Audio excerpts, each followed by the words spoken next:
Hanji Vache, good evening. How are you? I hope all of you are fine and safe at your home. Okay? As everyone is experiencing HMV as due to the rise of the cases of HMPV viruses in USA and China respectively, we are going to start in maybe there are also few cases in India which are being provoking out. So we are again switching towards the online section. ठीक है ताकि cases बढ़े ना दो चार है वो भी निपट जाए means it is a type of a lockdown for 2 weeks only. So let's start with the revision of the structure of atom. Structure of atom एक बहुत easy chapter है जो consider करता है ठीक है that is an easy chapter. But before structure of atom, you had to also learn about mole concept. And mole concept generally इससे हम पहले पढ़ाते हैं. पर मैंने ये mole concept का lecture आपको already in the form of a short video upload किया हुआ. ठीक है mole concept का lecture uploaded है. तो पहले mole concept ले okay mole concept. So yes. Mole concept and structure of atom ऐसे दो चैप्टर्स है जो कि बहुत इंपॉर्टेंट है for your JEE point of view. Mole concept तो इंटायर केमिस्ट्री में काम आते हैं. These two are from physical chemistry. पहले हम मोल कंसेप्ट का वन शॉट की रिवीजन करते हैं. हमने मैटर को क्लासिफाई किया. हमने ठीक है रिवीजन का महाकुंभ मोल concept and structure of atom. हमने मैटर को कहा कि वैसी चीज है that occupy space and mass. ठीक है हमने मैटर को की फिजिकल क्लासिफिकेशन की एंड एक इसकी केमिकल क्लासिफिकेशन की. फिजिकल क्लासिफिकेशन ऑफ मैटर में we have discussed about solid liquid and gas कि ये या तो सॉलिड होगा या ये लिक्विड होगा या ये गैस होगा. ये तीन टाइप्स की वी हैव स्टडीड. और इसमें फैक्टर्स कौन कौन से इन्वॉल्व है कि इसका ये कितनी थर्मल एनर्जी ले सकता है. And second factor is intermolecular forces इसमें कितने हैं. ये दो फैक्टर्स इसमें इन्वॉल्व करते हैं. ठीक है केमिकल क्लासिफिकेशन में basically we will discuss about the pure substances and the impure substances. Pure substances में आपके एलिमेंट्स आ जाते हैं एंड इम्प्योर में आपका क्या आ जाता है एलिमेंट्स आ जाते हैं. मतलब जिनके पास ना फिक्स कॉम्पोजिशन होती है उनको हम प्योर सब्सटेंसेस कहते हैं which can not be separated by the physical methods. इसमें आपके एलिमेंट्स आ जाते हैं which are made up of only a single type of atom. ठीक है साथ साथ डेफिनेशन सुनते जाओ. ओके इसमें एलिमेंट्स की अगर हम फर्दर क्लासिफाई करें ये होते हैं metals non metals and metalloids. ठीक है इसके भी यू कैन से तीन प्रकार होते हैं. मेटल्स क्या होते हैं. मेटल्स वो सब्सटेंसेस होते हैं जो कि लस्ट्रस होते हैं सोनोरस होते हैं जनरली. ठीक है जनरली ये सॉलिड फेज में पाए जाते हैं. Exception is of bromine etcetera etcetera. Non metals होते हैं जो कि तीनों स्टेट्स में पाए जाते हैं. ठीक है these are non sonorous generally. ठीक है these are non lustrous generally. Exception is diamond. ठीक है and they are not poor conductors of electricity and heat. Again the exceptions are there. Metalloids क्या होते हैं. मेटलॉइड्स वो सब्सटेंसेस होते हैं कि जो मेटल्स और नॉन मेटल्स के ही मिक्सचर्स को कहते हैं. ठीक है that's I think easy also. और दैट इज एलिमेंट. और एक होता है कंपाउंड. कंपाउंड क्या होता है. कंपाउंड वो सब्सटेंसेस होते हैं that are made up of different type of atoms and these are generally in a fixed composition in a definite proportion. इसमें आपको ऑर्गेनिक कंपाउंड आ जाते हैं इनऑर्गेनिक कंपाउंड. ऑर्गेनिक कंपाउंड हम किसको कहते हैं. Organic compounds are those compounds. Organic compounds are those compounds which are generally made up from the physical environment and inorganic mainly हमारे जितने भी मैनकाइंड्स होते हैं उन्होंने डिस्कवर किए होते हैं। देन तो एलिमेंट्स कंपाउंड्स होते हैं, ठीक है। और एक बार होता है इम्प्योर, इम्प्योर में आपका मिक्सचर्स होते हैं, कोलाइड्स होते हैं, एक्सेट्रा होते हैं। एक बार होता है मिक्सचर्स, एक होते हैं कोलाइड। बस इनके इतनी एक्सप्लेनेशन आपके सिलेबस में नहीं, तो ये तो जनरली क्लासिफिकेशन होगी। अब भैया हम बात करते हैं the about the unit conversion. जो यूनिट कन्वर्जन होते हैं, जैसे अगर मेरे पास क्वेश्चन में गिवन हो, देखो मैं हर एक चीज शुरुआत से डिस्कस करूंगा। इन 3 दिन हमारा टारगेट रहेगा मोर concept and structure of atom को पूरी अच्छी तरह रिवीजन करना, ठीक है। आज हम पूरी फिजिकल की एकदम फोड़ देंगे, ठीक है। फिजिकल में आपका पी ब्लॉक तो आई थिंक उसमें होता है। पहले हमारा टारगेट होगा फिजिकल को निपटाना, फिर हमारा टारगेट होगा कि हम इनऑर्गेनिक को निपटाए एंड लास्ट में we are dealing with that, ठीक है। तो यूनिट कन्वर्जन की भी डिस्कस करते हैं। जैसे अगर मैं वॉल्यूम की बात करूं, वॉल्यूम में जितना भी हमारे जैसे हमने यूनिट्स बनाए होते हैं, जैसे मेरा जो 1 लीटर होता है वो मेरा 1 डेसीमीटर क्यूब के बराबर होता है, ठीक है। हमारा जो 1 लीटर होता है वो 1000 सेंटीमीटर क्यूब के बराबर होता है, ठीक है ना। जो 1 लीटर होता है वो 10⁻³ ml होता है, ठीक है। जो 1 मीटर होता है वो 10 डेसीमीटर के बराबर होता है। 1 मीटर डेसी के साथ 10, मैंने तो ऐसे याद किया था। जो 1 मिलीलीटर होता है, जो 1 मिलीलीटर होता है वो 1 सेंटीमीटर क्यूब के बराबर होता है, ठीक है। ठीक है बच्चे, ऐसे हमने कन्वर्जेंस की बात की है, ठीक है। तो वॉल्यूम की एक होता है प्रेशर।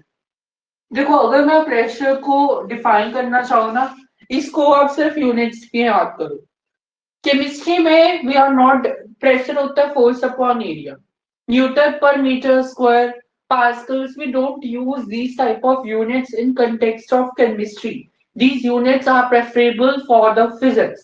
प्रेशर के लिए हम क्या क्या यूनिट्स यूज करते हैं, दैट इज प्रेशर। प्रेशर की यूनिट्स लिख लो सभी। First unit, what is 1 torr? It is equal to 760 mm of Hg और 76 सेंटीमीटर Hg। ये इसके यूनिट्स होते हैं। Hg is mercury. I hope ये सबको पता है। ये मैं आपको बढ़ा चढ़ा के कुछ नहीं बोलना चाहता, दिस इज सिंपल। बैरोमीटर, उसके बाद बैरोमीटर का कंसेप्ट आता है कि जो मर्करी का लेवल है वो 76 सेंटीमीटर राइज हो जाता है, ठीक है। और अगर एटमॉस्फेरिक प्रेशर है, जैसे एक मेरे पास बीकर है, उधर मैंने ऐसे टिल्ट रखा हुआ है, दिस इज Hg ट्यूब, ठीक है। Hg ट्यूब मैंने टिल्ट रखा हुआ है, इधर मैंने कोई प्रेशर अप्लाई किया, तो जो 1 लीटर पानी होगा ना वो 76 सेंटीमीटर उठता है मर्करी लेवल, ठीक है। ये बस इतना ही है। और why mercury is use, because इसकी डेंसिटी हाई होती है, इसका जो वैल्यू होता है, इसकी डेंसिटी हायर होती है, विच इज 13.6 इंटू 10⁻³ इतना होता है, ठीक है। ऑल ग्राम्स में ऑब्वियसली। एंड ऑल्सो इसकी वैल्यू कम होती है, ऊपर से चिपकता नहीं, मतलब वाटर वेपर्स इतने इजीली फॉर्म नहीं होते हैं इसमें, ठीक है। तो समझ आ गया है होप, है ना। एक और कंसेप्ट आपको याद रखना है कि जो 1 ATM होता है, it is equal to 1.01 bars and 1 bar is equal to 0.998 I think 987, ठीक है। उसके बाद आपको टेम्परेचर की यूनिट्स बताए जाएंगे। टेम्परेचर के क्या यूनिट्स होते हैं? Degree kelvin, degree Celsius, degree Fahrenheit.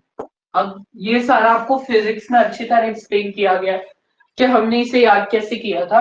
That is 5/9 T degree C plus 32, कुछ ऐसे होता था। हाँ ठीक है, ये इसका फॉर्मूला होता है, that is of T degree Fahrenheit.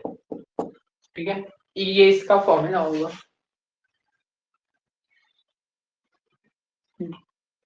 Okay sorry, it's 9/5।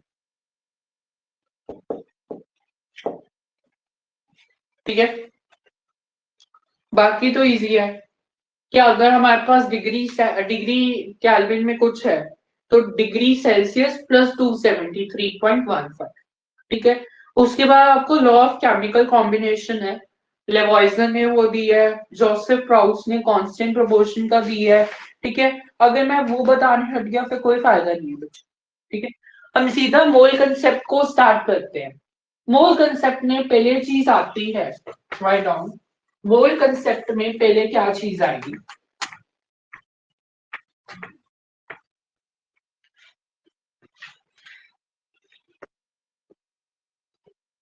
Mole concept में पहले चीज आती है about the relative atomic mass. तो रिलेटिव एटॉमिक मास का मतलब क्या होता है कि जब मैं किसी के रिस्पेक्ट में एटॉमिक मास कैलकुलेट करता हूँ, ठीक है, उसे हम क्या बोलते हैं? Relative atomic mass. ठीक है, कि मैं किसी के रिस्पेक्ट में, किसी एलिमेंट के रिस्पेक्ट में बाकी चीजों के मासेस निकाल रहा हूं।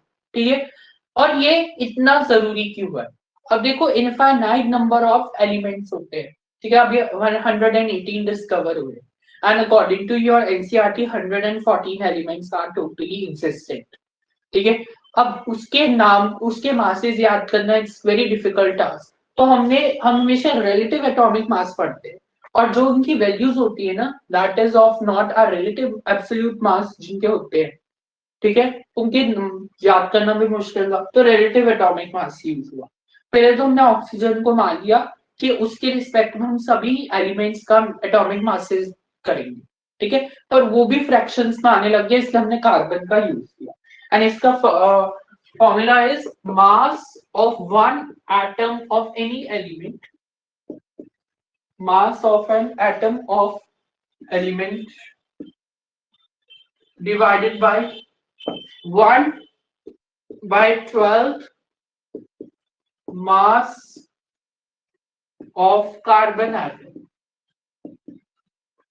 ये इसका फॉर्मूला होता है of N carbon single atom जो होता है। ठीक है, एंड समझ आ गई? समझ आ गया? एंड 99% क्वेश्चंस में कार्बन 12 के रिस्पेक्ट में मासेस कैलकुलेट करते हैं। ठीक है, ठीक है बच्चे, ये रेशियो है तो इसके कोई यूनिट्स भी नहीं। ठीक है बच्चे, क्लियर हो गया सब बच्चों को? आई होप क्लियर हो गया। देखो, आई होप ये समझ आ गया।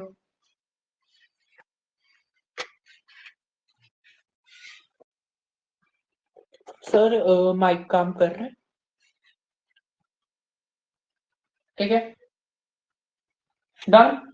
अब क्वांटिटी,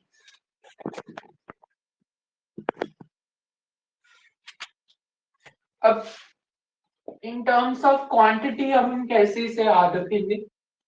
क्वांटिटी की टर्म्स में अगर मैं बात करूं, तो अगर मैं बात करूं, जो एक मोल होता है, it has approximately 6.022 into 10⁻23 particle.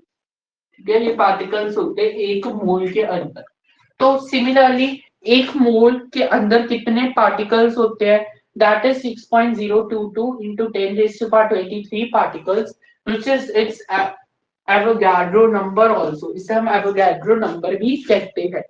जैसे अगर मुझे नंबर ऑफ मोल्स ढूंढने हैं इन 12.044 into 10⁻23 atoms of the calcium, तो जो गिवन क्वांटिटी होती है ना, जो गिवन क्वांटिटी होती है, जिसे मुझे एक एलिमेंट का निकालना है, तो मैं क्या करूंगा, जितने नंबर ऑफ पार्टिकल्स होंगे उससे हम एवोगैड्रो नंबर से डिवाइड कर देंगे, ठीक है, and we get the resultant mole. ठीक है, समझ आ गया? कि क्वेश्चन करते हैं इसके बेसिस पे। क्वेश्चन आपको, मैं क्वेश्चन लिख नहीं रहा, मैं बस स्टेट कर रहा हूँ। Calculate the total number of oxygen atoms in 2 moles of calcium carbonate. See calcium carbonate का अगर मैं मास कैलकुलेट करूं, इसका मास होता है 40, कैल्शियम का, कार्बन का होता है 12, इसका होता है 16, 16 बट 16 इंटू 3, ये होता है 48, 40 प्लस 12, ये हो गया हमारे पास 52, 52 प्लस 48 100 हो गया। तो इसका मास 100 यू है। इसे यू से रिप्रेजेंट करते हैं इन द मॉडर्न लैंग्वेज, ठीक है, यानी तो इसे हम एएमयू से भी रिप्रेजेंट करते हैं, ठीक है। तो समझ आ गया? अब जो एक मोल, अब हमें नंबर ऑफ कार्बन एटम्स पूछे, तो एक मोल कैल्शियम कार्बोनेट में कितने number of carbon atoms, oxygen atoms है, that is having three oxygen atoms है, ठीक है। समझ आ रहा है, 3 ऑक्सीजन एटम्स है। तो हमें पूछे कि 2 मोल कैल्शियम कार्बोनेट में, 2 मोल कैल्शियम कार्बोनेट में कितने ऑक्सीजन एटम्स होंगे। तो सिमिलरली 3 इंटू 2 हो जाएगा, विच इज 6। आई होप ये क्लियर है बच्चों को, ठीक है। इसमें हम टाइम वेस्ट नहीं करेंगे, इजी इजी क्वेश्चन है। अब वेट के टर्म्स में आपने ऑलरेडी 10th क्लास में पढ़ा होगा, तो उसका जो मोलर मास होता है, कि जो नंबर ऑफ मोल्स होता है, it is given mass by Avogadro number, ठीक है, बाय मोलर मास, ठीक है। समझ आ गया? हो जाएगा क्वेश्चन इसके बेसिस पे।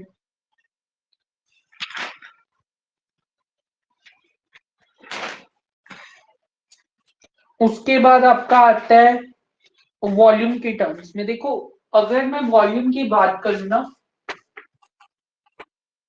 अगर हम आपकी न्यू एनसीईआरटी फॉलो करें उसके अकॉर्डिंग, तो अगर हम वॉल्यूम के टर्म्स में लिखे, दैट इज वॉल्यूम बटा कि जितना भी गिवन वॉल्यूम बटा क्या होता है 22.7 लीटर, ये न्यू एनसीईआरटी के, ठीक है। और इन्होंने ना बार लिया हुआ है,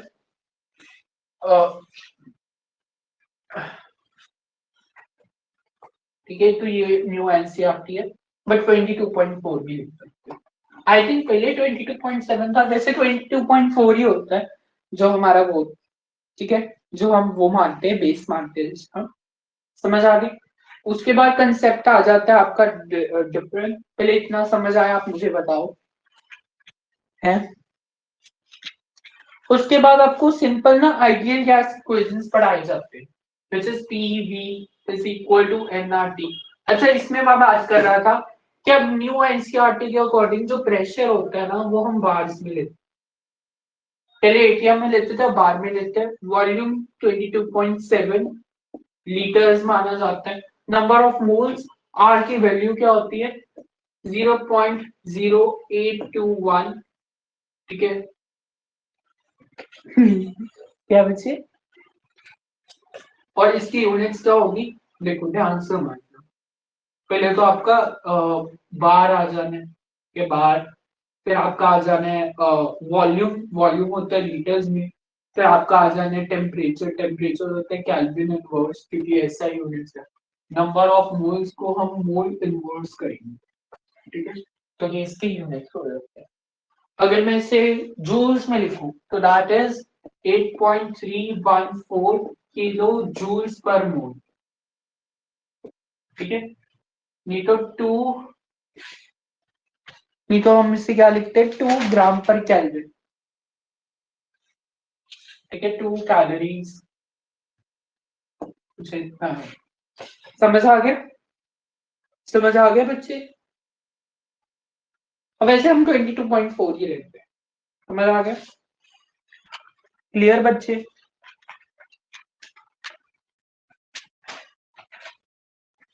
क्वेश्चन एक तो करवा दो।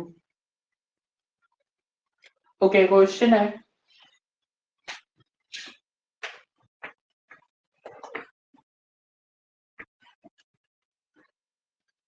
क्वेश्चन बड़ी ध्यान से समझना। Calculate the volume of oxygen at STP when 36 367.5 grams 367.5 grams of oxygen at STP is being decomposed. It is being of oxygen, sorry, of oxygen. It is of potassium KClO3 is decomposed. तो पहले इसका मास लिख लेते हैं। इसका होता है 39 plus 37.5 plus oxygen का 48, टोटल निकालूंगे कितना बन रहा है 122.5। तो अब 122.5 ग्राम्स को अब हम क्या लिखेंगे, ठीक है। और मुझे बोल रहे हैं वॉल्यूम ऑफ ऑक्सीजन निकालना है when 367.5 grams of KClO3 is being decomposed। तो जब हम KClO3 लेंगे तो वो होगी KCl और ऑक्सीजन में डिकम्पोज। बैलेंस को अगर हम करते हैं, इधर आ जाना आपका 2, इधर आ जाने 3, इधर आ जाने 2, ठीक है, समझ आ गई।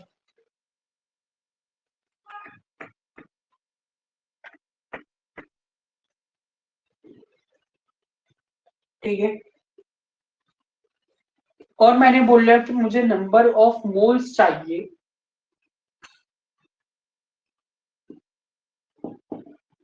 when 367.5 grams of, हाँ तो इसके नंबर ऑफ मोल्स निकाल लो 367.5, पहले नंबर ऑफ मोल्स निकाल लेते हैं।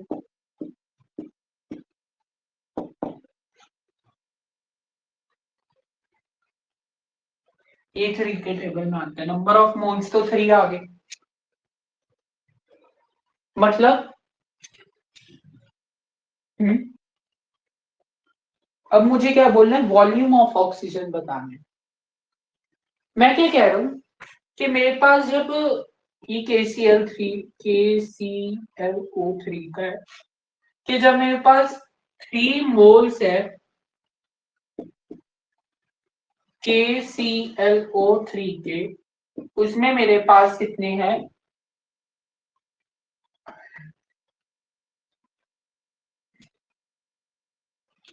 तब आई हैव एडिंग कितने ऑक्सीजन एटम्स, 3 ऑक्सीजन एटम, या सॉरी 2 मोल्स ऑफ KClO3 में मेरे पास 3 ऑक्सीजन एटम्स है। तो ये हो जाना 3/2, है ना। 1 मोल KClO3 के में मेरे पास 3/2 ऑक्सीजन एटम्स होंगे। अब मेरे पास फिर से 3 मोल्स ऑफ KClO3 आ गए।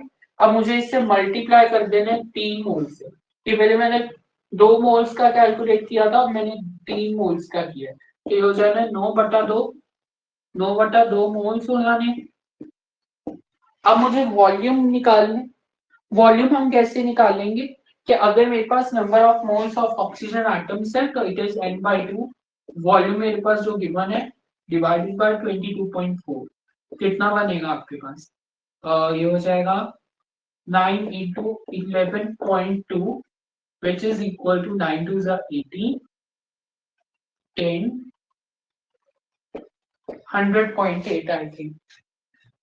क्लियर बच्चे, हैप्पी, ठीक है। ये बच्चे शॉर्ट रिवीजन ही है, देखो इतनी अच्छी रिवीजन चल रही है आपकी, डिस्टर्बेंस मत क्रिएट करो, समझ गए बच्चे। आई होप इट्स क्लियर, है ना। क्लास कितने बजे तक है, क्लास बच्चे 6:30 बजे तक है, ठीक है, समझ आ गया, हैप्पी।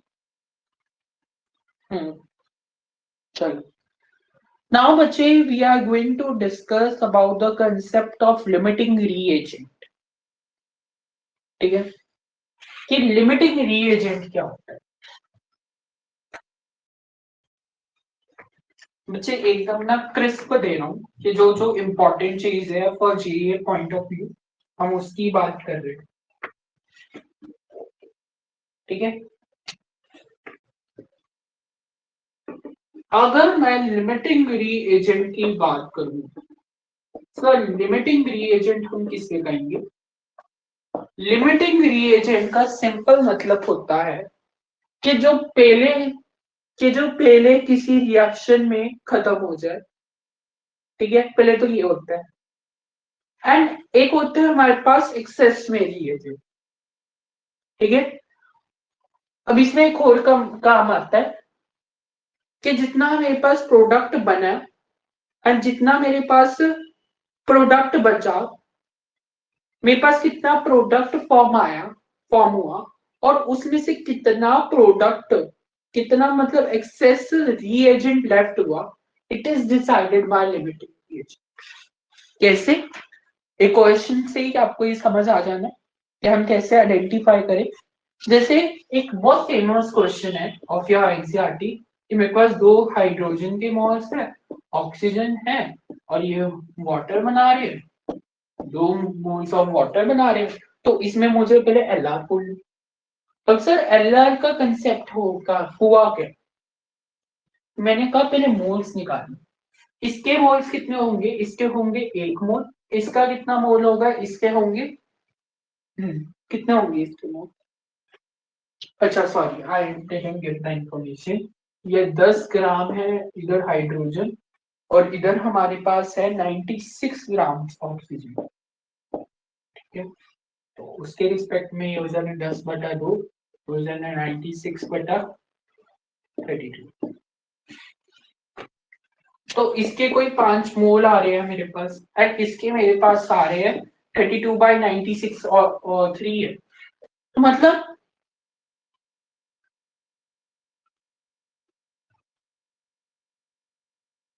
कौन हमारे पास पहले कंज्यूम हुआ है रिएक्शन में, उसे हम एलआर कह देंगे।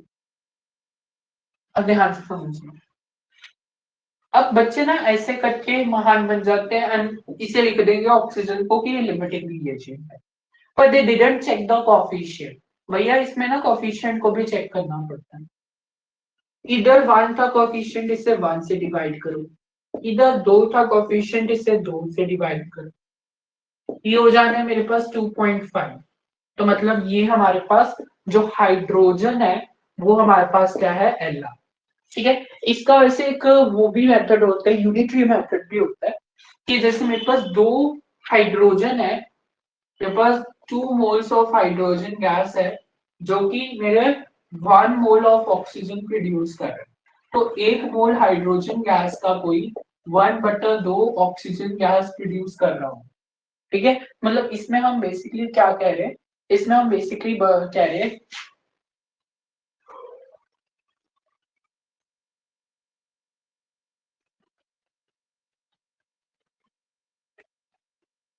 कि अब हम क्या करेंगे, दोनों को रिस्पेक्ट में मल्टीप्लाई कर देंगे उनके ग्राम से, जो कम आया डेफिनेटली होगा, ठीक है। समझ आ गया? थोड़ा थोड़ा क्लियर।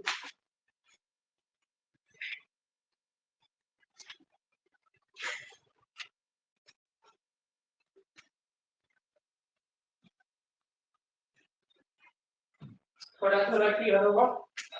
तो वैसे मैं यूनिटरी मेथड से नहीं चलता हूँ, बहुत बोरिंग मेथड होता है मुझे हिसाब से यूनिटरी मेथड, ठीक है। यूनिटरी मेथड मुझे वैसे भी बहुत बोरिंग लगता है, तो हम यूनिटरी मेथड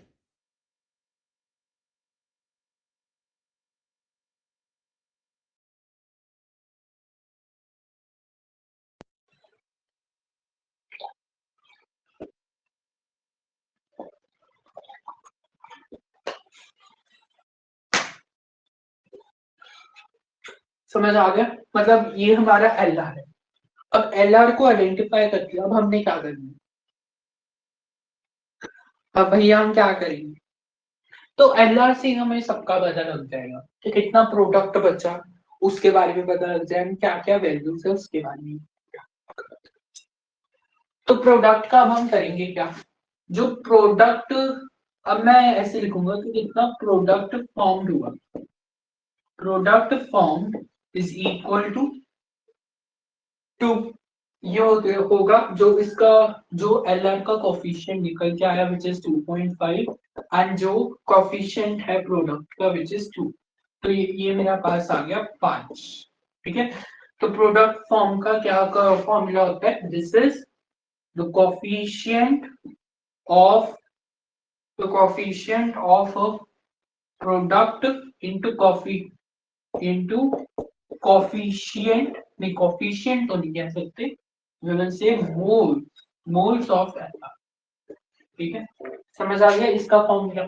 और अगर मैं पूछूं कि कितना हमारे पास एक्सेस रिएजेंट्स लेफ्ट हुआ, amount of excess reagent left, तो this is product formed minus minus of L R, sorry sorry, it is E R जो हमारे पास गिवन है माइनस कितना प्रोडक्ट बन चुके हैं।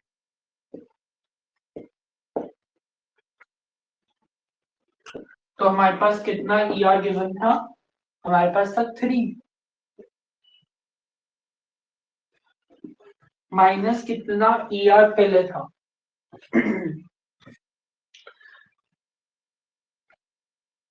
हाँ मतलब कितना एल आर बचा, वो कह दे कितना एल आर था, E R minus L R,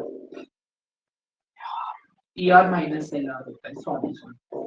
तो ये होगा हमारे पास 2.5, तो मेरे पास आ जाना है half.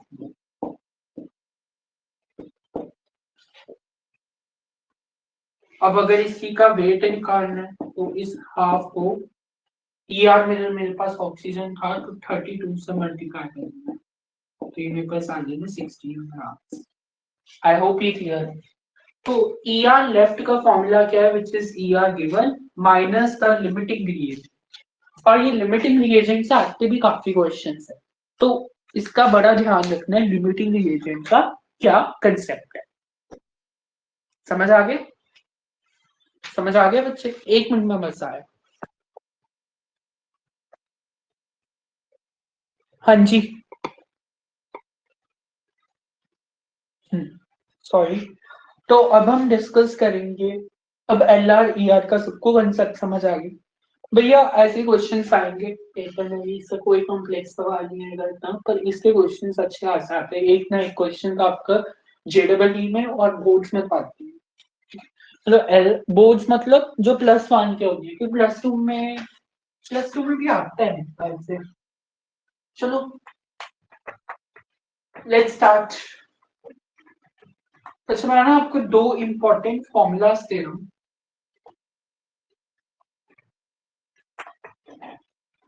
First formula is of number of atoms.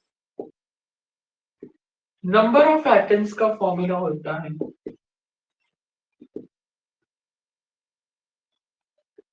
Number of atoms का फॉर्मूला होता है एटॉमिसिटी इनटू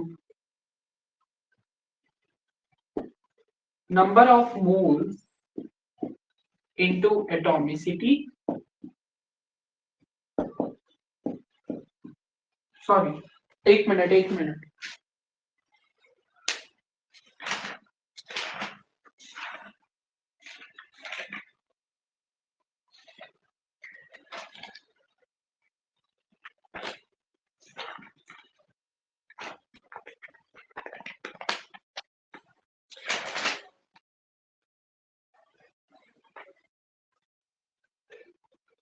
पहले नंबर ऑफ एटम्स का बोला है ना, हाँ write down number of atoms is equal to number of atoms is equal to number of moles into atomicity, and number of molecules is equal to यही same number of atoms, write down it is number of atoms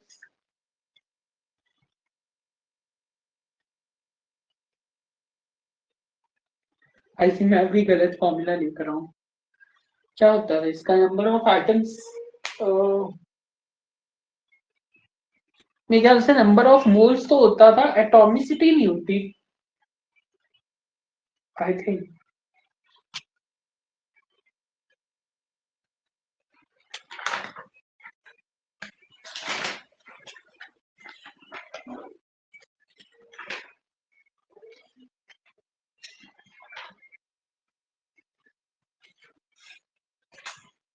इधर होता है number of atoms into atomicity, इधर तक number of moles होता है। या मुझे एक मिनट कंफर्म करने दो सर से।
याद आ गया, number of moles into Avogadro number, and इधर भी एवोगाड्रो नंबर होता है।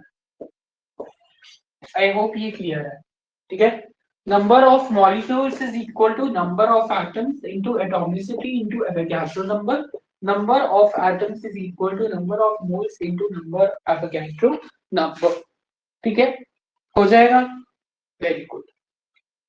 अब ये भी, अब देखो, एक मोल का formula is equal to gram per M, ग्राम पर,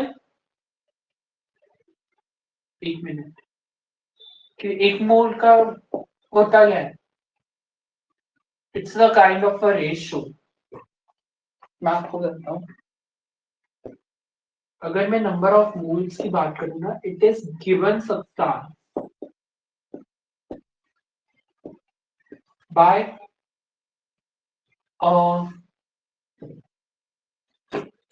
बाय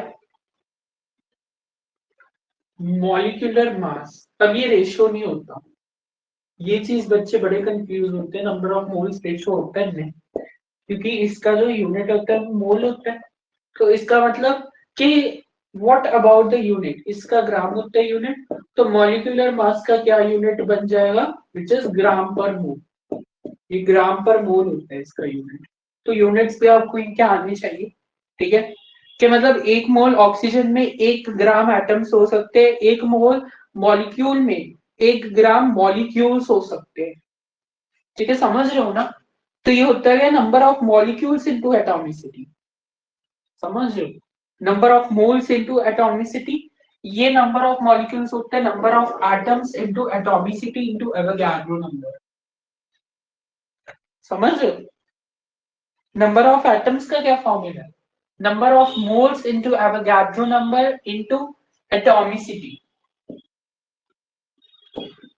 कि इसकी एटॉमिसिटी 1 है, 2 है कि 3 है, ठीक है। इधर एटॉमिसिटी इंक्लूड हो गया नंबर ऑफ एटम्स में इनटू एवोगाड्रो नंबर, समझ आ गए।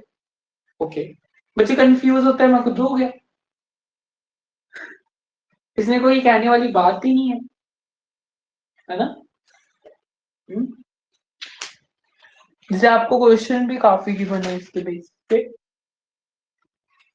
अब next we are dealing with average molecular mass, की average molecular mass is also an easy topic. Average molecular mass. इसका फॉर्मूला क्या होता है, पहले हम वो राइट डाउन करते हैं। It is weight of any substance divided by number of मोल। क्या होता है, weight of any substance divided by number of मोल। जैसे एयर में हमारे पास क्या है, ऑक्सीजन है, नाइट्रोजन है।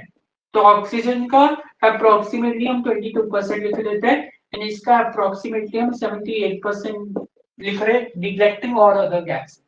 ठीक है, तो आप मुझे इसका बताओ कि एवरेज मॉलिक्यूलर मास क्या होगा। तो ये होगा इसका 22 इंटू इंटू ऑक्सीजन का हमारे पास क्या होता है 32 प्लस 78 इंटू 28 डिवाइडेड बाय और टोटल हमारे पास इसका मासेस क्या है विच इज 100, है ना। तो ये हमारे पास कितना आ जाएगा, इजी कैलकुलेट कर लो, इसे 20 मान लो, इसे 80 मान लो, फिर ऐसे कर लो, क्योंकि मैं तो जस्ट एग्जांपल दे रहा हूँ, इजी करेंगे। तो चलो शुरू, तो इसका हो जाएगा अप्रोक्सीमेटली 28.8%। तो अब आई थिंक आपको एवरेज मॉलिक्यूलर मास का भी आइडिया लग गया कि ये क्या होता है, weight of any substance divided by the number of moles. I hope this is clear. ठीक है, सिमिलरली ऐसे काफी सवाल आपको मिलेंगे। एक अच्छा सवाल है, एक अच्छा क्वेश्चन है।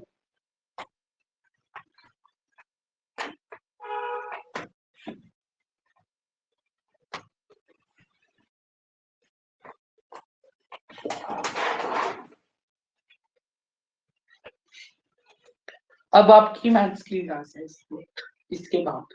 ठीक है, first part, calculate an average of mixture containing equal a mass of CH4 and H2। तो आपको equal mass of CH4 and H2 given है, तो इसके हमारे पास equal masses given है।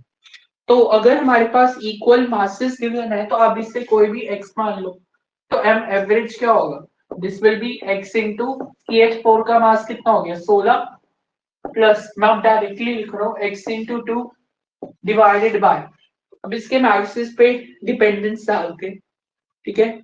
ओ ओ ओ ओ ओ ओ ओ वेट, वेट को हमने x माने, ओ ओ ओ, तो x प्लस एक्स तो 2x हो गया divided by number of mole.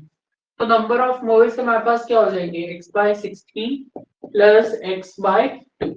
तो हमारे पास आ कितना जाएगा, हमारे पास आ जाएगा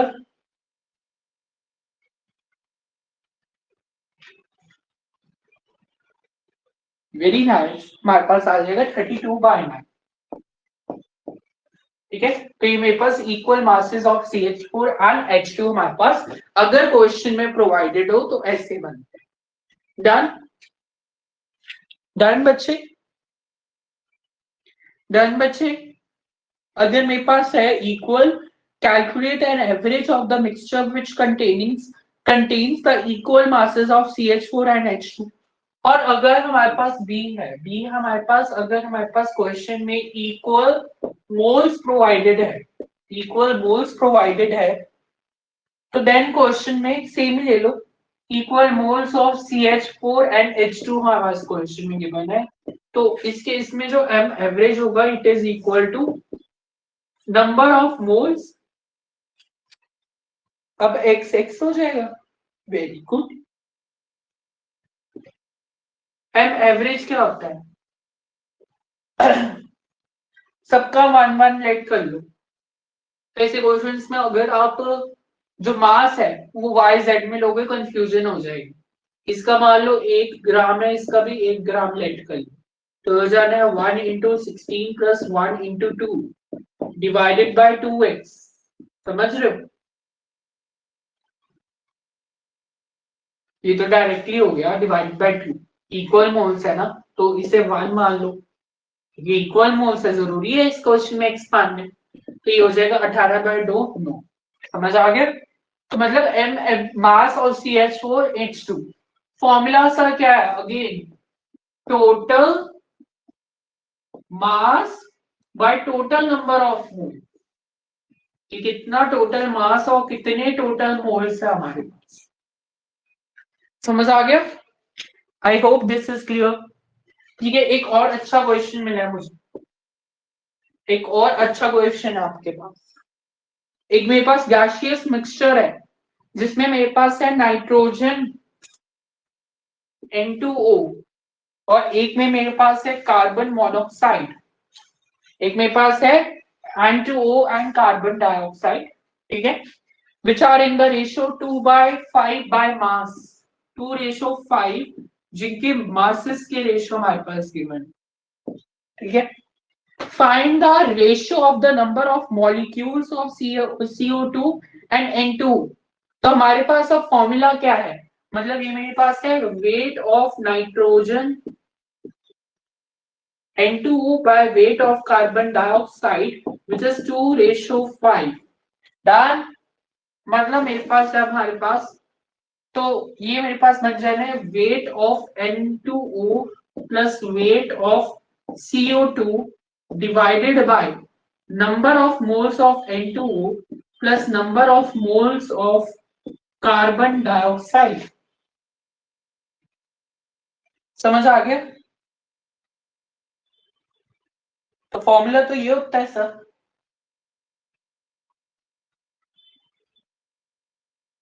अब हम नंबर ऑफ मॉलिक्यूल्स पूछा है, तो ये तो निग्लेक्टेंस कर दो इसकी। पहले हम नंबर ऑफ मॉलिक्यूल्स का फॉर्मूला सोचते हैं, पहले इससे निग्लेक्ट करो। अभी हमने हमारे दिमाग में ये था तो मैंने ये सोचा। नंबर ऑफ मॉलिक्यूल्स क्या होते हैं सर? नंबर ऑफ मॉलिक्यूल्स होते हैं number of moles of NO2 divided by into number of moles, बच्चे नंबर ऑफ मोल्स इनटू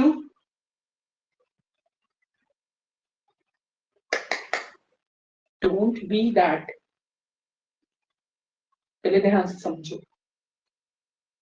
अगर आई एम ओनली फोकसिंग कि मुझे नंबर ऑफ मॉलिक्यूल्स निकालने हैं, तो पहले तो एवरेज मास देख लेते हैं सिर्फ एक का। तो उसका क्या होगा, number of moles of N2O into mass of N2O।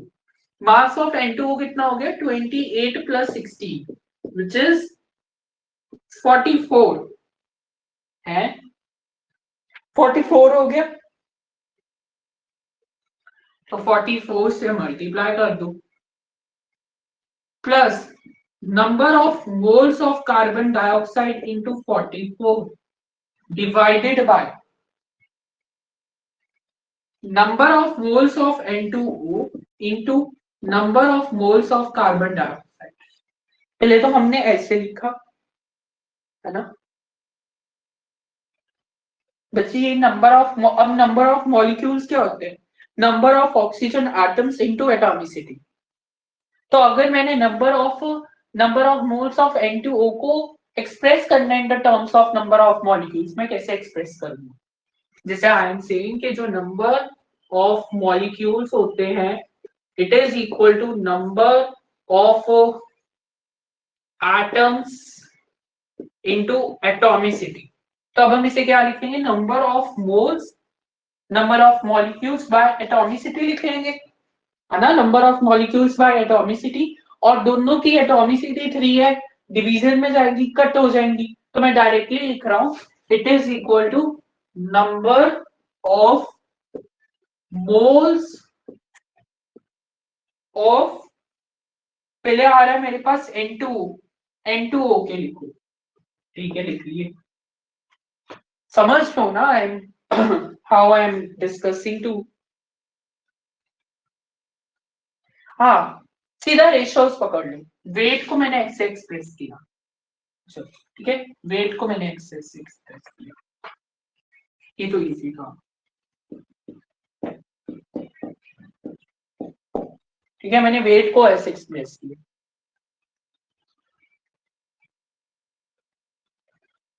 Bye number of moles of carbon dioxide.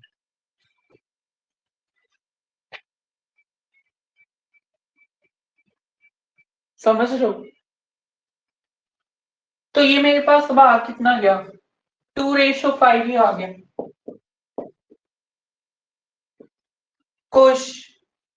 तो हमें अब निकालना क्या था, हमें निकालना था number of moles of carbon dioxide and N2।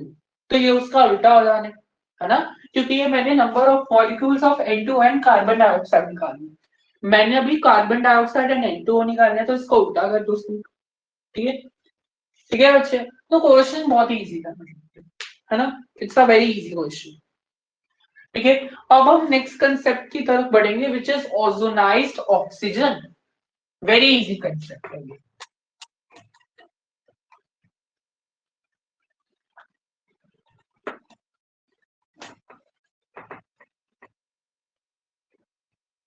What is meaning of ozonised word?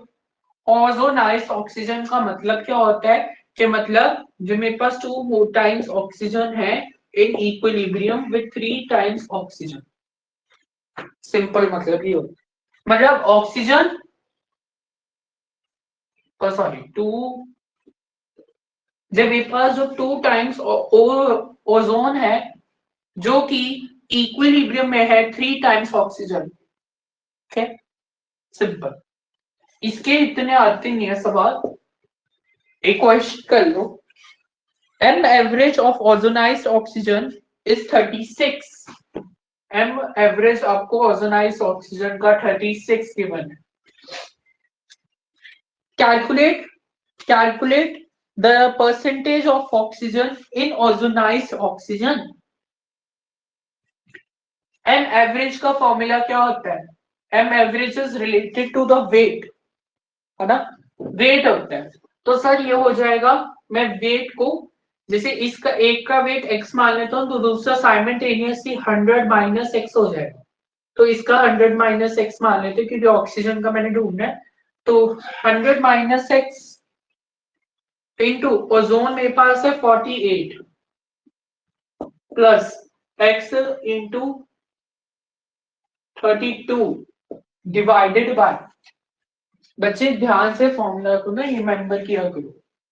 इधर मैंने नंबर ऑफ मोल्स को मान लिया, एक को x मान लिया, दूसरे को 100 माइनस x मान लिया। नीचे क्या आएगा 100 minus x plus x which is 100 only. तो ये मेरे पास आ गया, अब ये सिंपल है, मेरे पास आ गया 32x minus 48x plus 4800 divided by 100। ठीक है, तो m एवरेज 36 है। ठीक है, 32 माइनस 48, तो ये हो जाना है 4800 माइनस 16x बाय 100। तो ये हो जाएगा 3600 minus 4800 is equal to minus 16x। ठीक है, which is equal to minus of 0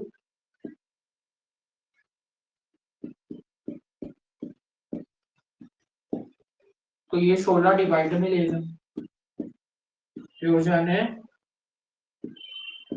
300, हो जाना है 4। ठीक है, 4 7 are 28, ये हो जाना है 75, 75 आ जाना, 75% है हमारे पास ऑक्सीजन। ठीक है, 75%। समझ आ गया? Question is easy. Next question we are going to start again and question based on ozonised oxygen. अच्छा क्वेश्चन है, ध्यान से करेंगे।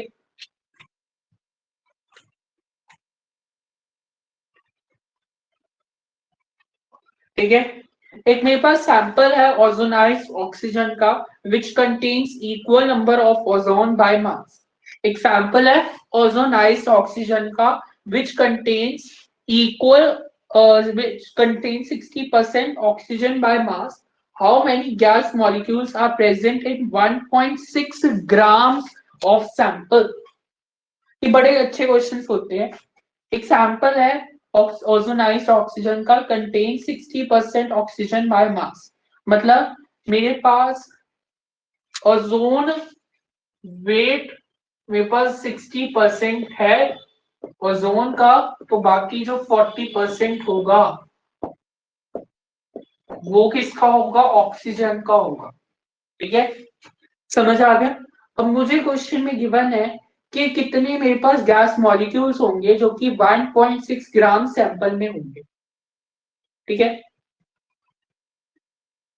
So that is equal to weight of O3 plus weight of O2 divided by number of moles of NO3 plus number of moles of O2। तो इसे हम further rewrite करेंगे। क्या लिखेंगे? हम लिखेंगे O3 मेरे पास 48 है इंटू 60 प्लस ये हो जाने हमारे पास 32 इंटू 40 डिवाइडेड बाय 100। तो ये मेरे पास हो जाने 41.6, ये इतना हो जाएगा।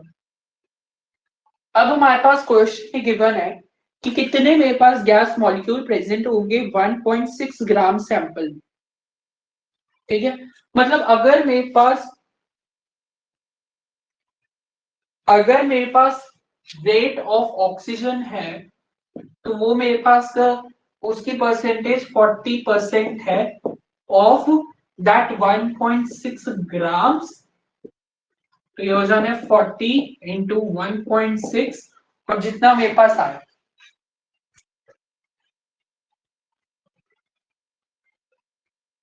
ठीक है। कितना आया मेरे पास? ये हो जाने 10, ये हो जाने कट जाने, ये हो जाने 64।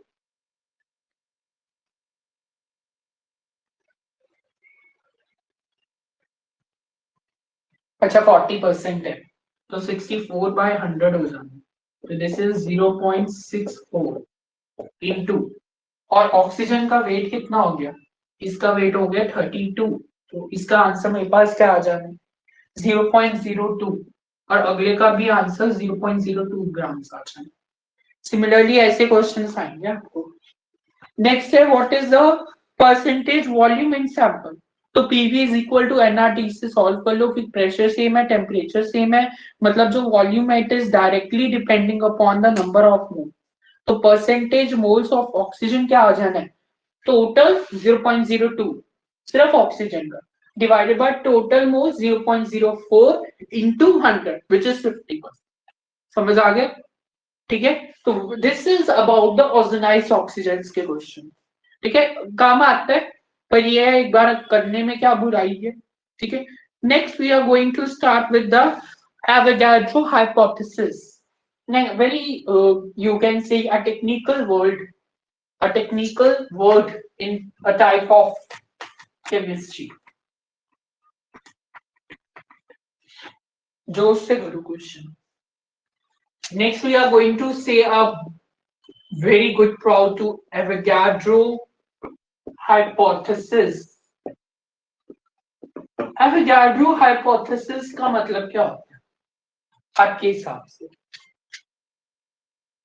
एवोगाड्रो हाइपोथेसिस का मतलब होता है कि जब मेरे पास इक्वल वॉल्यूम है हर एक गैस की in equal number of moles under the condition with similar temperature and pressure, उसे हम कहेंगे एवोगाड्रो हाइपोथेसिस। मतलब जब मेरे पास दो बीकर्स है, दो बीकर्स में मेरे पास number of moles volume same है और सिर्फ प्रेशर और टेम्परेचर में डिफरेंस आ रहे, सिर्फ प्रेशर और टेम्परेचर में सिमिलैरिटी आ रही है सॉरी प्रेशर एंड टेम्परेचर में भी सिमिलैरिटी आ रही है। मतलब मेरे पास कांस्टेंट नंबर, ये कांस्टेंट है, equal volume of all gases contains equal number of moles under the similar temperature and pressure is known as Avogadro hypothesis। समझ आ गया? जैसे question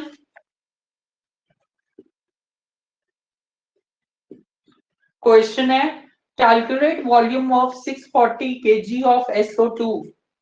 we have given 640 grams ले लो ऑफ, नहीं का क्वेश्चन है ना, 640 kg ऑफ SO2 गिवन आपको एट 27 डिग्री सेल्सियस, मतलब एट 300 केल्विन लोगे, ठीक है। और आपके पास गिवन है 3 atm और 3 atm प्रेशर है हमारे पास, तो you have to calculate that volume. तो वो तो आप कैलकुलेट कर लोगे। ये क्या क्वेश्चन है, अच्छा क्वेश्चन क्या कहती है मैंने इससे, कर लोगे कितना आएगा। मैं डायरेक्टली लिख रहा हूँ PV is equal to NRT से एनआरटी बाय पी, तो नंबर ऑफ मोल्स क्या हो जाएंगे,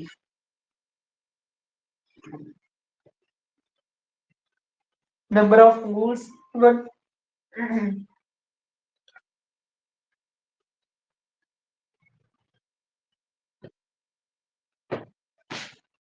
बोलो एक ही मान लेते, 380 395 0.08 by N R T by P. अच्छा 3 नहीं आना, 3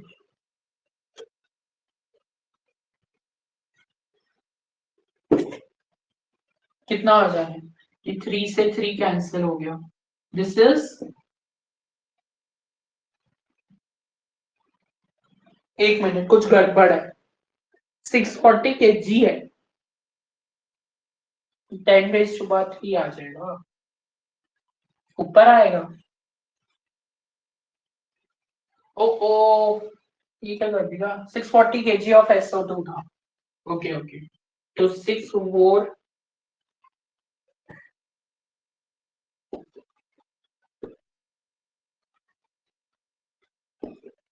SO2 का मास क्या हो गया, 32 प्लस 32 64, तो 64 10⁴ आया, ठीक है।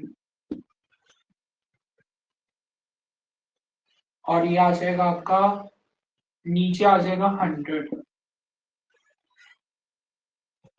एनआरटी बाय पी,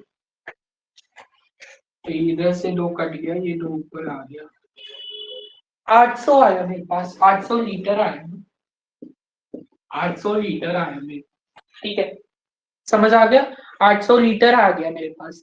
और मेरे पास अगर मीटर क्यूब में मुझे निकालना है, ये क्वेश्चन था, ऐसे क्वेश्चन पूछते हैं, तो 1 लीटर इज इक्वल टू 10⁻³ ये आपको याद रखना है। तो this is equal to 800 into 10⁻³ और 0.8, ठीक है, समझ आ गया, समझ आ गया क्वेश्चन, है ना। This is not an Avogadro hypothesis का क्वेश्चन। अब नेक्स्ट क्वेश्चन है 672 ml of ozonized oxygen at STP was found to weight 1 gram। ये अच्छा क्वेश्चन है, ये पक्का अच्छा है। मेरे पास 672 ग्राम्स है ओजोनाइज्ड ऑक्सीजन का, ओजोनाइज्ड ऑक्सीजन का मेरे पास 672 ग्राम्स है ओजोनाइज्ड, ठीक है, जो कि एसटीपी में फाउंड कर रहे हैं टू वे 1 ग्राम, ये 1 ग्राम वेट कर रहे हैं। तो calculate the volume of ozone in ozonised oxygen, कि ऑक्सीजन की वॉल्यूम क्या होगी। मतलब सर मेरे पास 672 ग्राम है ओजोनाइज्ड ऑक्सीजन का, नंबर ऑफ, पहले तो हम वॉल्यूम है ना, number of moles is equal to V by 22.4 ही यूज होगा।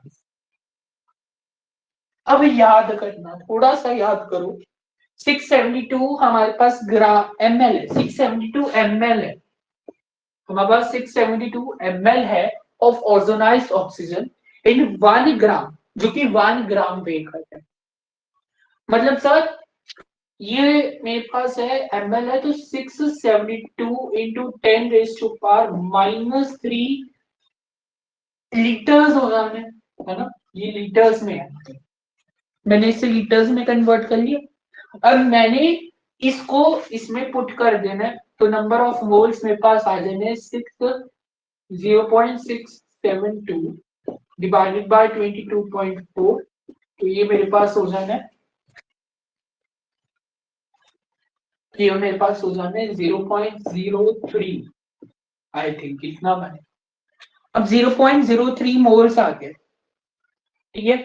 अब मेरे पास मास है, मास मतलब M average which is equal to 1/0.03, ऊपर आपका 100 आ जाना है, तो दिस इज 33.33 ग्राम, कितना आ गया है ना, 33.33 आ गया। अब आपको इसकी वॉल्यूम निकालना है, कैसे करिए थोड़ा सा सोचो। Volume volume volume volume volume volume volume volume volume volume volume volume, M average का फॉर्मूला यूज हो रहा है, एम एवरेज निकल के आ गया। ओजोनाइज्ड ऑक्सीजन में आपके पास ऑक्सीजन होता है और O3 होता है, उसका अगर मैं रेशियो निकाल लूं तो कुछ ऐसा बन सकता है। हाँ, क्वेश्चन में कुछ मिसमैचिंग थी, रेशियो से कुछ काम बन रहा है क्या रे? ओके,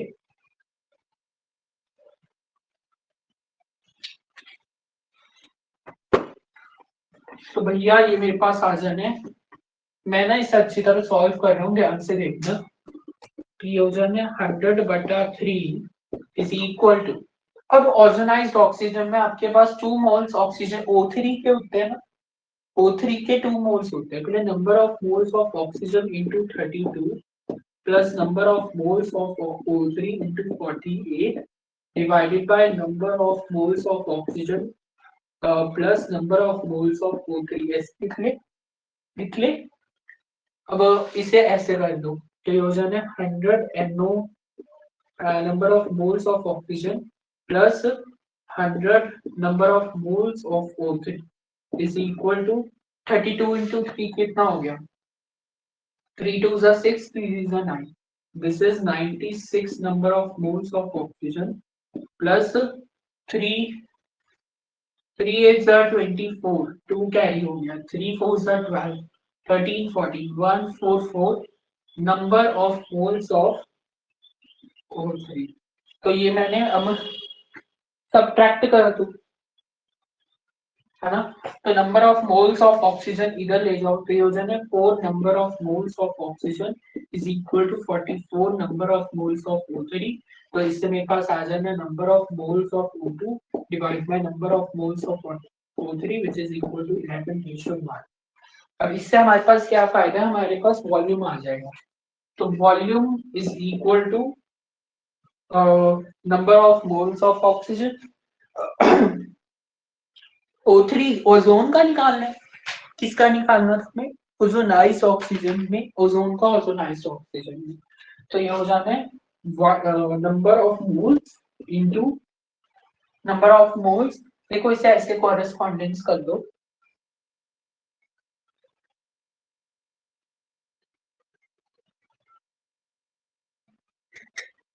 वन इंटू 48, ओके, ये तो 48 लीटर्स हो गया, मतलब क्या कर रहे हो, क्या मतलब मुझे समझा नहीं आप क्या कहना चाहते हो, वॉल्यूम को हम कैसे कर सकते हैं,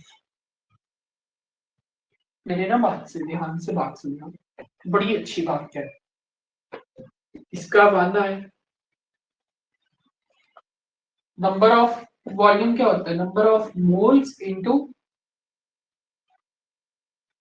अच्छा you are saying number of moles is equal to V by 22.4, so number of moles into 22.4, so number of moles is 1/48, इसका तो 1 आ ही गया, फिर 22.4 लीटर्स बन रहा है इसका मतलब, तो इसको ना वेट से रिलेट करो, that is correct, 48 litres is answer, समझ रहे हो, समझ तो बच्चे हैं। हाँ, वॉल्यूम हमें ओजोनाइज्ड ऑक्सीजन का चाहिए था ना, तो जितने मेरे पास नंबर ऑफ मोल्स आए ना, उसे हम वेट से मल्टीप्लाई कर दें, सिंपल है, बिल्कुल सिंपल कंसेप्ट है, बढ़िया कंसेप्ट है ना, समझ आ गया, ये कंसेप्ट क्लियर हो गया, तो भैया सारा कुछ समझ आ गया। आई नो अब थोड़ी डिफिकल्टी की तरफ बढ़ रहे हैं, but it's easy, I think अभी तो कुछ भी नहीं है इस क्वेश्चन, 48 लीटर्स कैसे आया? 1 इंटू 40, ठीक है। अब जो नेक्स्ट क्वेश्चन मैं करवा रहा हूँ ना, वो थोड़ा एडवांस लेवल का है, तो उससे थोड़ा ध्यान से हम करेंगे। ये भी वैसे अच्छा क्वेश्चन है, पर इतना भी नहीं अच्छा, वैसे अच्छा इतना अच्छा नहीं, कि जैसे हम बोलते हैं ना एडवांस लेवल का क्वेश्चन है, वैसा वो मीन्स में आते हैं, आप बोर्ड्स में भी आ सकते हैं। मैं थोड़ी गारंटी दूंगा, मेरा रिश्तेदार थोड़ी लगा। A sample of clay contains 50% of silica and 10% of water. मेरे पास 50% सिलिका का है एंड 10% वाटर गिवन, ठीक है। मेरे पास सिलिका कितनी गिवन है? 50%, 10% पानी मेरे पास गिवन है, और मैंने ना इसे पार्शली ड्राई किया हुआ है, by which it it loses 8 gram it's water. Partial dry कर दिया, अब ड्राई तो उसमें पानी होगा ना, पानी ड्राई होगा, नहीं ड्राई क्या होगा? सिलिका होगी। अब बोलो सिलिका होगी, है।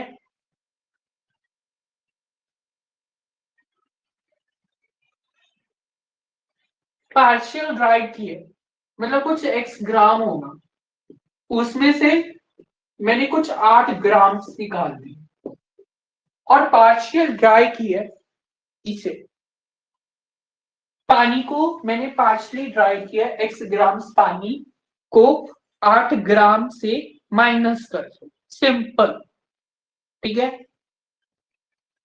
If percentage of silica is partially dried is 52%।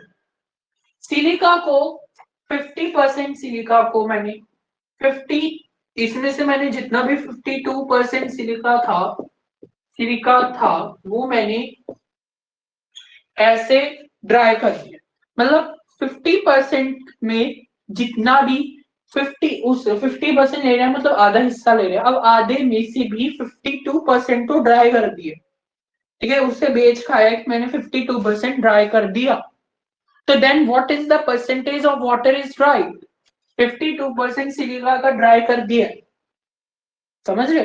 मतलब इसमें वेट ऑफ सिलिका टोटल हम एक्स ग्राम्स मान रहे हैं, उसमें से 8 ग्राम्स तो पानी का ड्राई हुआ है ना। और मतलब मेरे पास क्या है, बेसिकली समझो कि जो वेट ऑफ सिलिका होगा वो बेसिकली क्या होगा? 50% of x, and weight of water क्या होगा?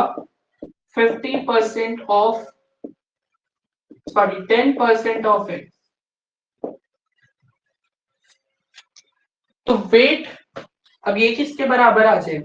अब अगर मैं इसे लिखना चाहूं, अब इसे हम कैसे लिखेंगे? 50% सिलिका का x माइनस 8 ग्राम इसमें सोख लिया पानी का,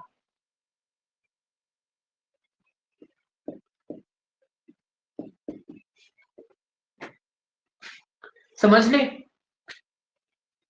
50% सिलिका का 52% पानी का एब्सॉर्ब कर लिया।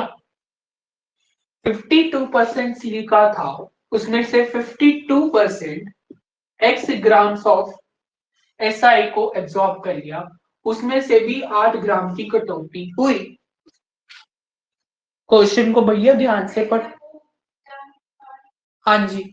A sample of clay contains 50% of silica and 10% of water and are partially dried by, दोनों को partially dry किया जिसके कारण दोनों में से 8 ग्राम की कटौती हुई है, तो x माइनस 8 आ जाना है, और इसका भी 52% ड्राई हुआ है, मतलब इनका 52% है और is equal to 50% of silica. इसे सॉल्व करो, मैं 5 मिनट में आ रहा हूँ, ठीक है। इसे सॉल्व करना जरूर, मैं रिकॉर्डिंग ऑफ कर देता हूँ। क्लास एक्सटेंडेड टिल 7, ओके, ठीक है। किया सॉल्व?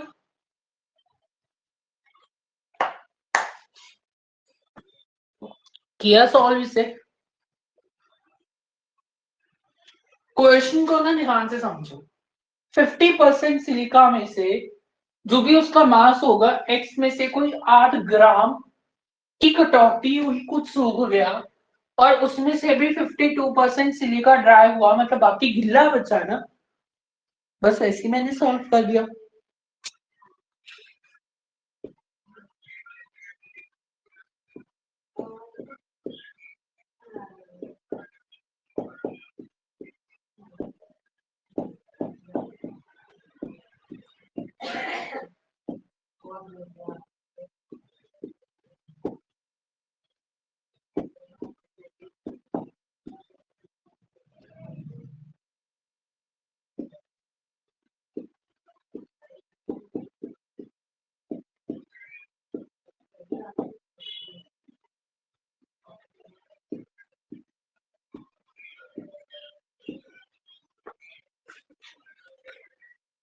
To 208 grams.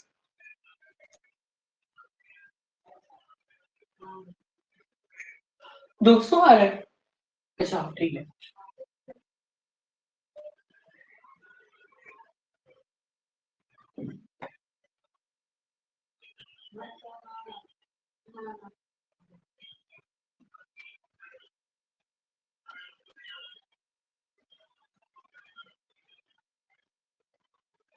टू 208 आ रहा है मेरा तो।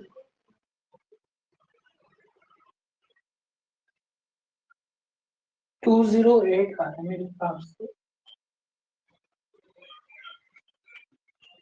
एक्स कितना आ रहा है?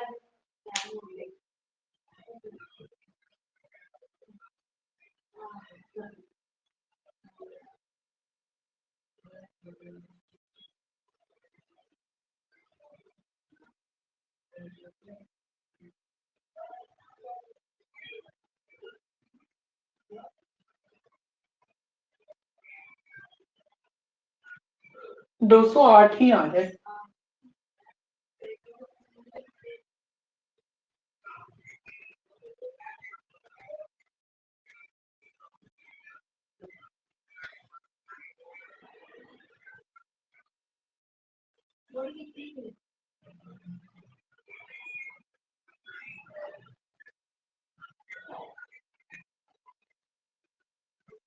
एक्स की वैल्यू इतनी आ रही ना।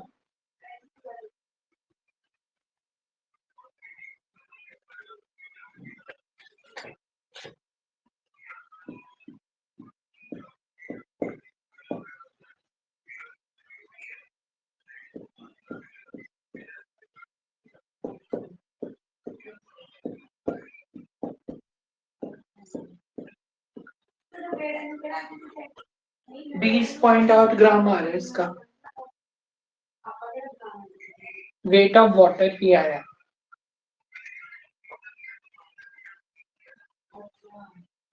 उसमें से भी 8 ग्राम। 20.8 में से 8 ग्राम माइनस हो गया, मतलब ये हो गया 8.0.2।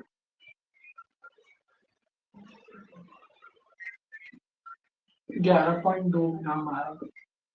11.2 ग्राम इसका आ रहा है। ठीक है, 11.2%। ठीक है, 11.2 आ रहा है इसका। समझ आ गया, 8 ग्राम माइनस हुआ है।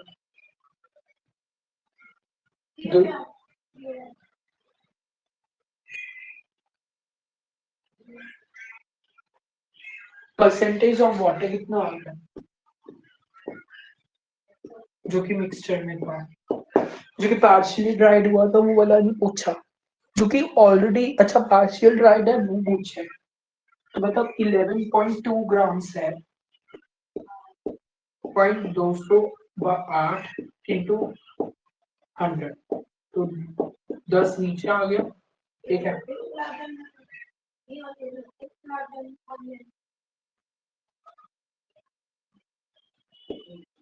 104.56,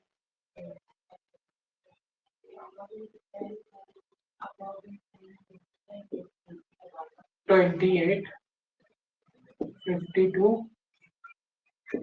14।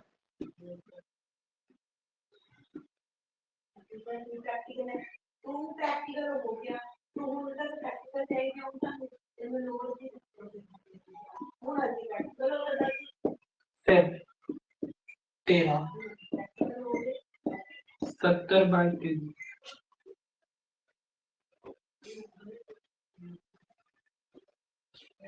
नहीं नहीं कुछ गड़बड़ हो गया।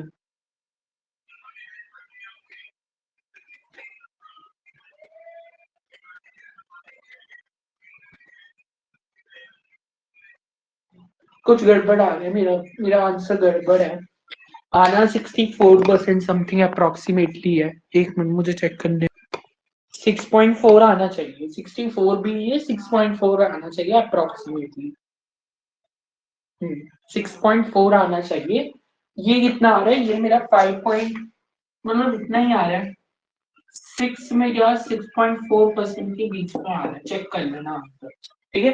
मतलब ये ऐसे क्वेश्चन की आएंगे, ठीक है। डेंसिटी के बारे में पढ़ते हैं, ठीक है। डेंसिटी एक होती है एब्सोल्यूट डेंसिटी, एक होती है रिलेटिव डेंसिटी। रिलेटिव डेंसिटी हम किसी सब्सटेंस के रिस्पेक्ट में करते हैं।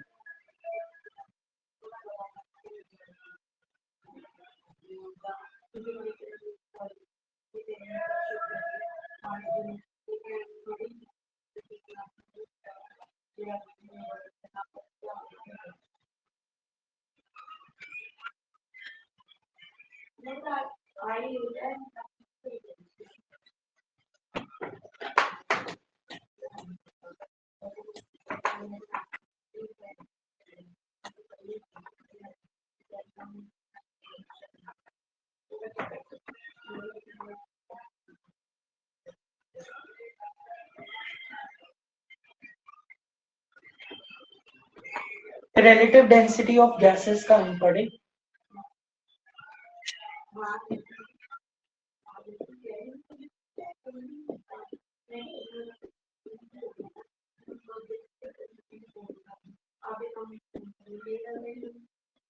स्पेसिफिक ग्रेविटी क्या होती है? Density of substance divided by density of water, यह होता है specific gravity.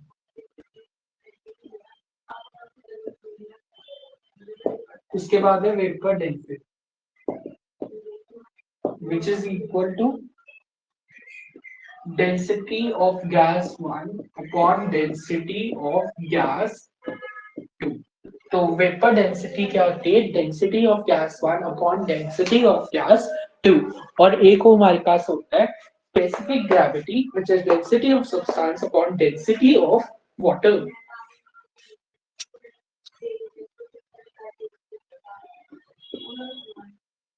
Density of gas Pm upon RT।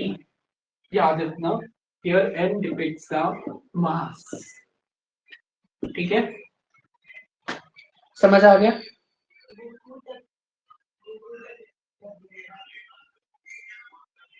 ठीक है। और इससे ना डेंसिटी को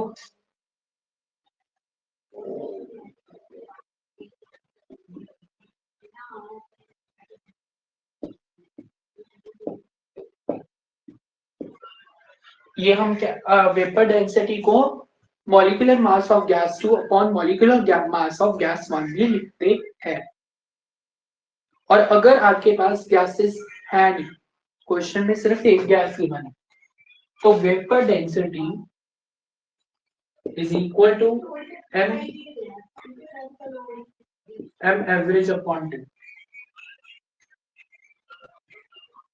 ठीक है। समझ आ गया? तो एक होती है हमारे पास क्वेश्चन में स्पेसिफिक ग्रेविटी। स्पेसिफिक ग्रेविटी क्या होती है? इसके रिस्पेक्ट में हम गिनते हैं density of substance upon density of water is specific gravity. एक होता है वेपर डेंसिटी। वेपर डेंसिटी होता है किसी भी गैस 1 का गैस 2 के रिस्पेक्ट में क्या डेंसिटी है। और अगर एक है तो एम एवरेज अपॉन 2 भी होता है।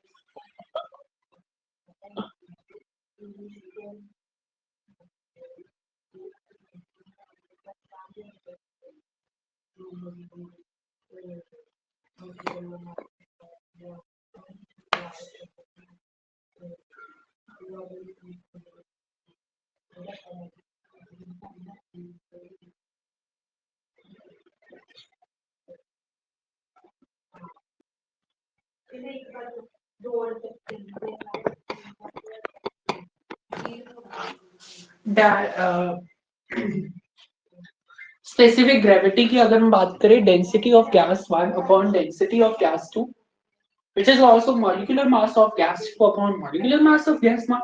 So vapor density average by upon 2 है.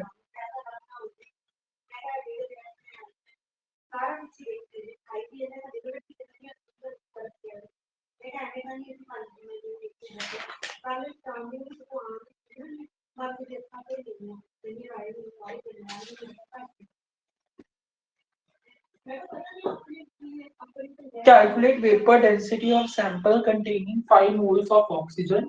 Oxygen मतलब 5 into vapor density is equal to 5 into 32 plus 5 moles of nitrogen 5 into 28 with respect to helium gas.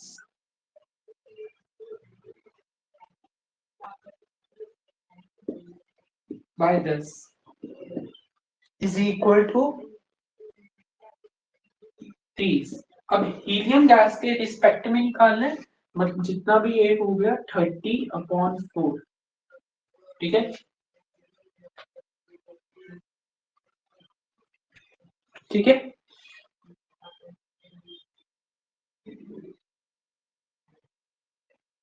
With respect to जिसमें कितने उसमें बस डिवाइडेड बाय 4 कर दिया तो इजी रहता है. ठीक है, समझ आ गए? आज के बस करें सेशन को. वैसे तो आया मोइकन सर, मैंने बोला ना मोइकन सर के 2 लेक्चर्स लगनी है. ठीक है, चलो आज के लिए इतना काफी है. Hope you like this video, subscribe to this channel and देखिए हर एक चीज को ना अच्छी तरह पढ़ा करो. अब जितना कंसेप्ट्स पढ़ा है उसके रिलेटेड क्वेश्चंस करो, पीवाईक्यूज भर भर के. ठीक है.